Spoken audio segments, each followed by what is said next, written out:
AXCP Gənclər Komitəsinin təşkilatçılığı ilə dekabrın son günləri əfv olunmuş keçmiş vicdan məhbusu Cabbar Savalanlının gənclərlə görüşü və gənc yazar Araz Bayramovun Azad romanının müzakirəsi keçirilib. Tədbirin aparıcısı İslam İşğali Cabbarın təşkilatın sıralarına yazıldığı günü xatırlayaraq, onun həbs olunması gəncləri qorxutmağa yönəlmişdi, amma əks təsir yaratdı. Mübarizə sıralarına yeni gənclər qoşuldu. Bir sıra gənclər təşkilatları və müstəqil gənclər onun müdafiəsi üçün birləşdi.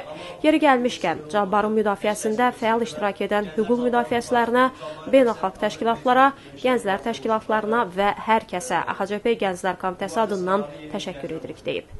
Söz Cabbar Savalanlıya verilib. Bizim həbsimiz gənclərdə ruh düşkünlüyü yaratmağa hesablanmışdı, alınmadı. Həbsdə olduğumuz müddətdə təşkilat üzvlərinin keçirdiyi aksiyalar bizə müsbət təsir edirdi. Sevinirdik ki, ölkədə gənclər kütləvi aksiyalar keçirir və öz haqlarını tələb edirlər. Bu bizim ümidlərimizi artırırdı. Azad romanının müəllifi Araz Bayramov deyib ki, bu rejim bizdən çox şey oğurlayıb. Cabbar kimi insanların olması bizi sevindirir, ruhlandırır. Cabbarın həbsindən sonra Twitter, Facebook kimi sosial şəbəkələrdəki aksiyalarda fəallıq göstərdik, amma bununla yetərlənmədim.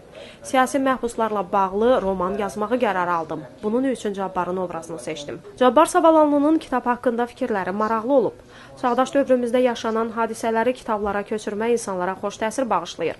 Həbsdə olan dustaqlar da kitab oxuyur və bu onlara müsbət təsir edir. Odur ki, belə əsərlərin sayı nə qədər çox olsa, bir o qədər yaxşıdır.